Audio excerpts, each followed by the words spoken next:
दिल्ली के constitution club में करपात्री जी महाराज की 118 जयंती का आयोजन किया जा रहा है। इस कार्यक्रम में पूर्व सीजेआई रंजन गोगोई, केंद्रीय राज्य मंत्री शोभा व करंजाले, केंद्रीय राज्य मंत्री जयंत चौधरी, बीजेपी के राष्ट्रीय महासचिव अरुण सिंह, शाहनवाज हुसैन, दिल्ली विश्वविद्यालय के स्पीकर विजेंद्र गुप्ता, सांसद नीरज शेखर, बांसुरी स्वराज, बीजेपी नेता संजय मयूख, अभिषेक ब्रह्मचारी ने भी कार्यक्रम में हिस्सा लिया।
देखिए, स्वामी करपात्री जी महाराज ने भारत की अखंडता के लिए, देश के प्रतिष्ठा के लिए और सनातन के संरक्षण के लिए अद्भुत प्रयास किया।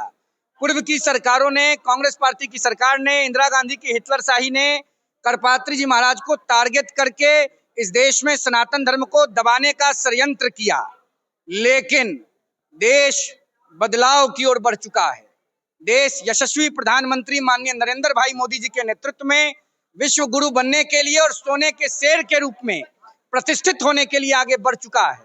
करपात्री जी महाराज के जयंती पर उनको याद करके हम लोगों ने भारत को सोने के शेर के रूप में आगे बढ़ाने का प्रतिज्ञा लिया है। हम चाहते हैं कि कश्मीर से कन्याकुमारी तक पूरे दुनिया में भारतीयता का डंका बजे।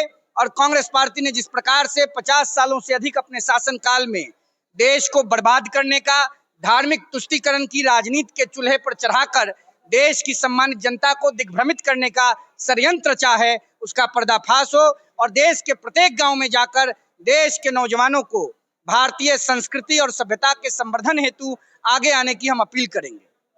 मनाने का उद्देश्य बस उस महापुरुष के कृत्य और कर्तव्यों का जो उन्होंने हमारे प्रति प्रेषित किया है उसको याद करना होता है। और उन्होंने समाज के लिए क्या क्या किया है, उस महापुरुष ने लाठी खाया, डंडा खाया, गो रक्षा हेतु कांग्रेस सरकार और मिसेस गांधी ने उन पर गोलियां चलवाई। तो उस महापुरुष के चरणों में श्रद्धांजलि देना उद्देश्य है और बाकी कोई उद्देश्य नहीं है। स्वामी जी एक ऐसे अद्वितीय महापुरुष थे जिन्होंने राष्ट्र, समाज और व्यक्तित्व की लड़ाई लड़ी और सनातन धर्म को के मूल बिंदु को प्रस्तुत करने का प्रयास किया। इसीलिए हम उनकी जयंती हर साल मनाते हैं। ऐसे महापुरुष की जयंती मनाते रहेंगे। भगवान राम के जयंती के मनाने के पीछे कोई उद्देश्य नहीं होता है। उनका कृतित्व इतना बड़ा था कि लोग उनकी जयंती मनाते हैं।